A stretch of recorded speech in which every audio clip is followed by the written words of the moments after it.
I went into premature labor because of my sister, because she pushed me and I fell. She didn't apologize and I almost lost my baby. It all started when she wanted to take my car and I was against it. Because of this situation, I don't have a sister anymore. It all started on a morning like any other. I was 8 months pregnant, waddling around the house and trying to prepare for the baby's arrival. My to-do list felt endless, and every little task left me out of breath. That's when my sister called. She was frantic, saying she absolutely needed my car. Her kids had some after-school club, and apparently, this was a life-or-death situation. I told her I couldn't let her borrow it. I had my own plans. There was a prenatal appointment later that day, and honestly, I wasn't in the mood to deal with her drama. But my sister didn't take no for an answer. An hour later there she was, standing on my doorstep with her kids, demanding the keys.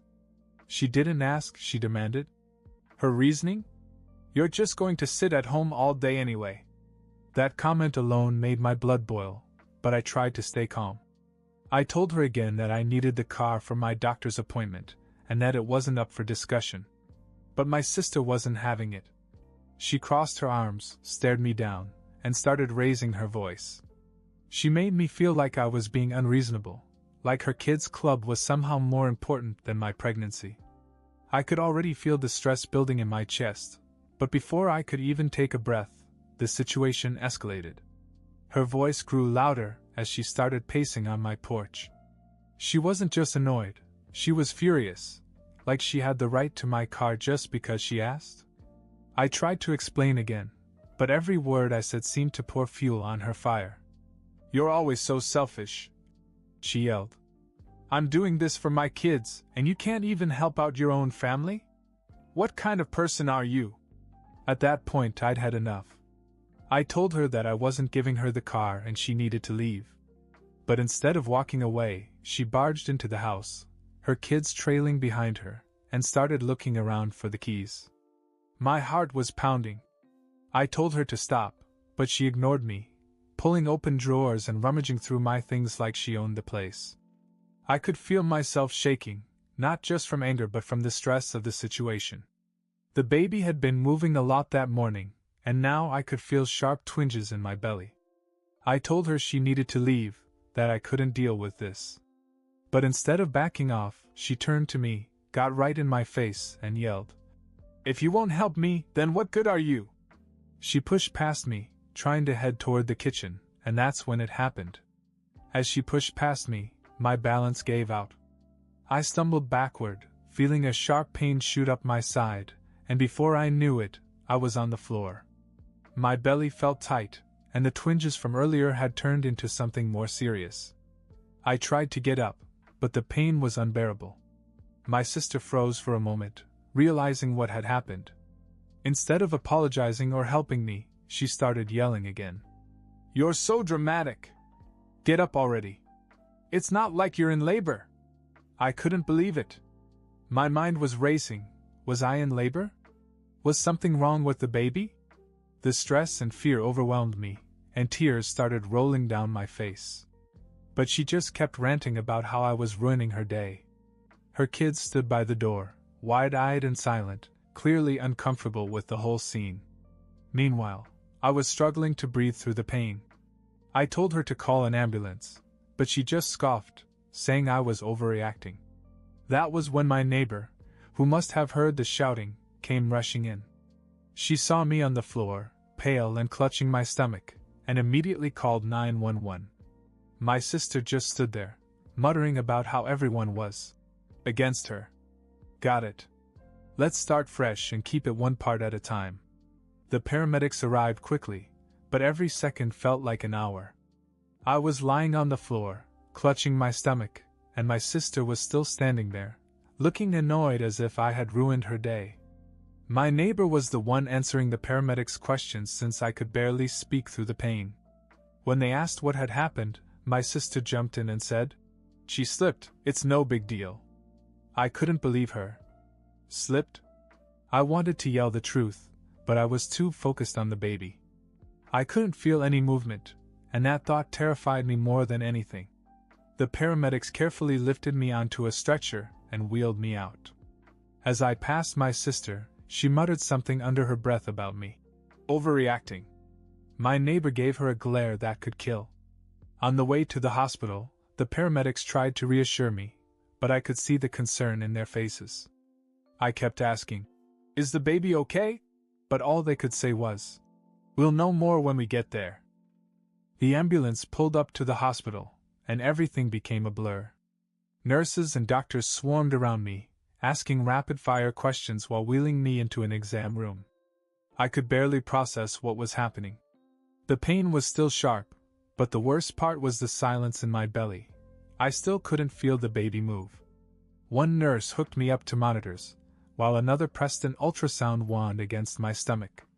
I held my breath, waiting for any sign that my baby was okay. Finally, after what felt like hours, the room filled with the faint sound of a heartbeat. I broke into tears. The relief was overwhelming, but the doctor's expression told me we weren't out of the woods yet. "You're at risk of preterm labor," he said calmly but firmly. "We'll need to keep you here for observation." My mind raced. This wasn't supposed to happen. I had weeks left before my due date. The thought of the baby coming too soon terrified me. But there wasn't time to dwell. The nurses were already moving me to another room, starting IVs, and monitoring my contractions. While I was being stabilized, my phone buzzed on the tray next to me. It was my parents. They had heard from my sister, and instead of asking if I was okay, they wanted to know why I had upset her so much. "She told us you made a big scene," my mom said when I picked up. "You need to be the bigger person and call her to smooth things over." I was speechless. Here I was, lying in a hospital bed, trying to keep my baby safe, and they wanted me to apologize? The anger bubbled up inside me, but I was too exhausted to argue. Instead, I hung up and turned off my phone. The next few days in the hospital were a blur of beeping machines, doctors coming in and out, and constant worry. The nurses were kind, and I was thankful for their care, but the isolation was crushing. Every moment, I was waiting to hear bad news or feel something go wrong. My sister? She was nowhere to be found. Not a single call or visit. It didn't surprise me, but it still hurt. My parents, on the other hand, wouldn't stop pestering me. They kept calling and leaving voicemails, asking why I wasn't reaching out to make peace with my sister. "She's family," one of my mom's messages said. "You can't hold grudges like this." Each message made my blood boil more. I couldn't believe they were siding with her after what she had done. Not once did they ask about me or the baby. It was always about her.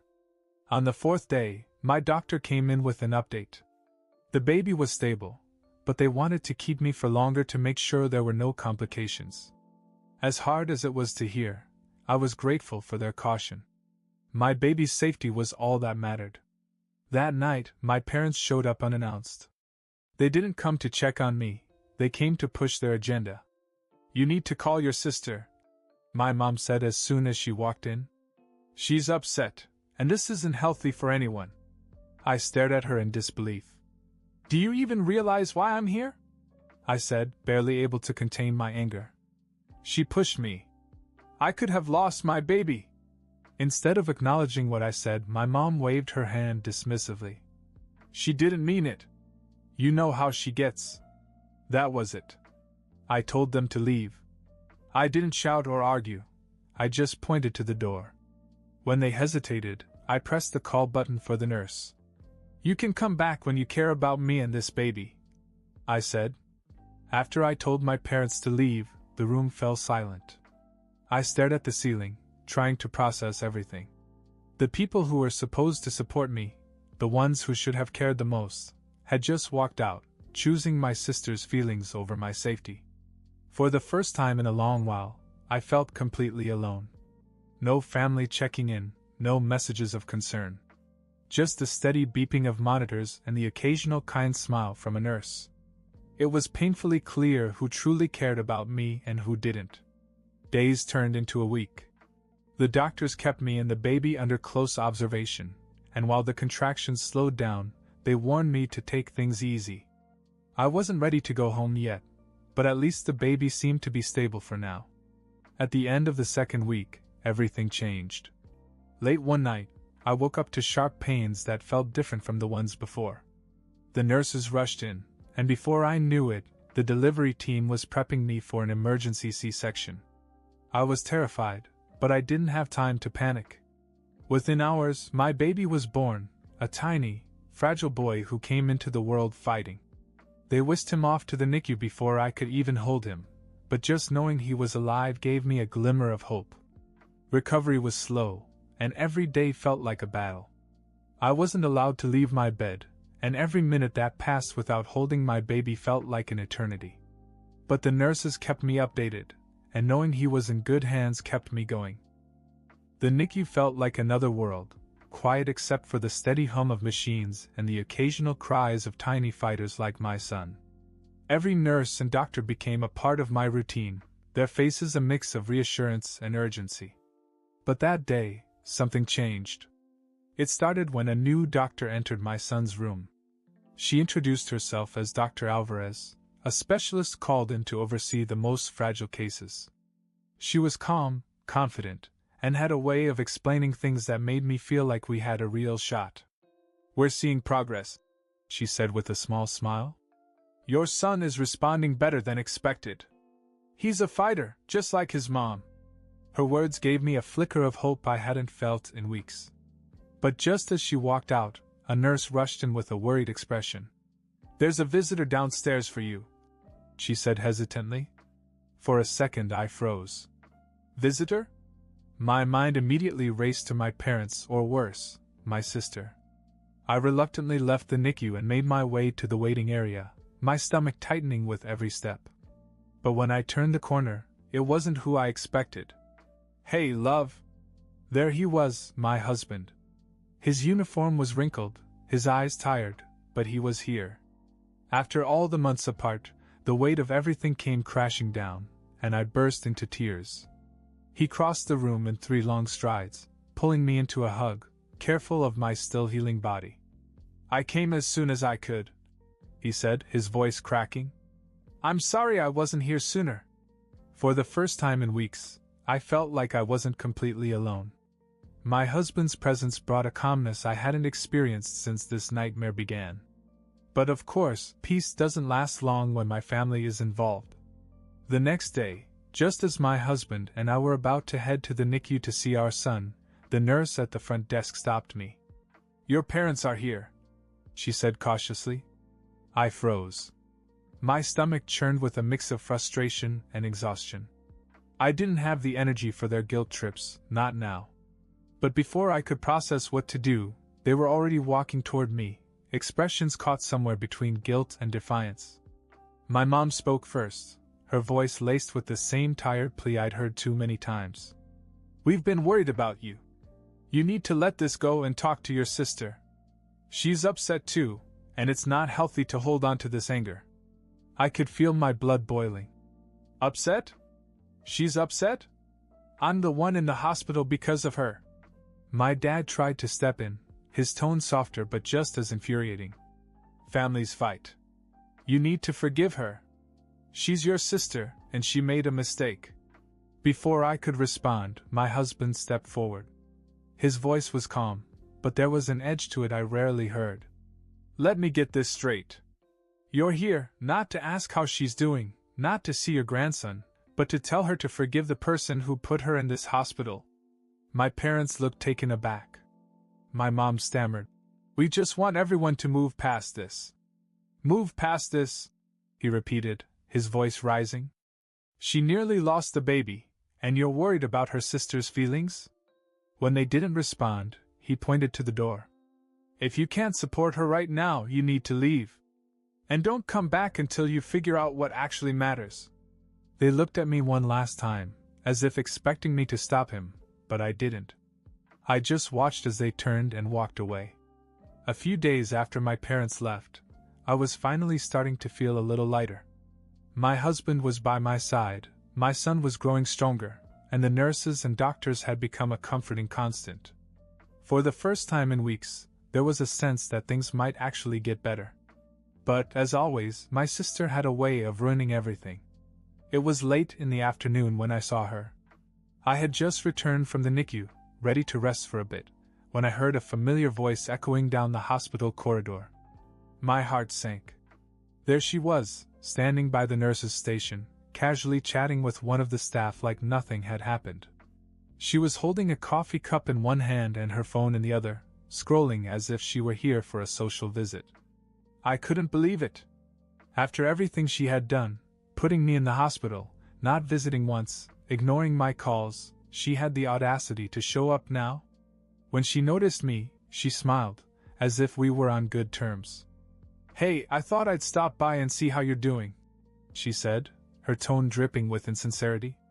I stared at her, dumbfounded. "You thought you'd stop by?" I repeated, my voice shaking with anger. She shrugged. "Well, Mom and Dad said you were being dramatic again, but I figured I'd come check on you anyway." That was it. I didn't care who was around, I let her have it. My sister huffed, clearly offended, but instead of leaving quietly, she made one last attempt to shift the blame. "You're blowing this way out of proportion," she snapped. "I came here to check on you, and this is the thanks I get?" I stared at her, completely stunned. My husband, on the other hand, wasn't about to let her spin the narrative. "You came here for yourself," he said sharply. "Not for her, not for the baby. And honestly, you've done enough damage. Just leave." For a moment, I thought she might actually listen, but then she dropped a bombshell. "Fine, but don't expect me to help when you need it. And don't be surprised if Mom and Dad side with me after I tell them how you treated me today." She said it with so much arrogance, as if she still thought she was in the right. That was it for me. I walked up to her, my hands shaking, and pointed to the door. "Get out. You're not welcome here anymore," I said, my voice firm even though I felt like I might collapse. She rolled her eyes, grabbed her coffee, and strutted out like she'd won some kind of argument. But as the door closed behind her, I felt an overwhelming sense of relief. I turned to my husband, who wrapped his arms around me. "She won't bother you again," he said softly. "I hope not," I replied, though deep down, I wasn't sure.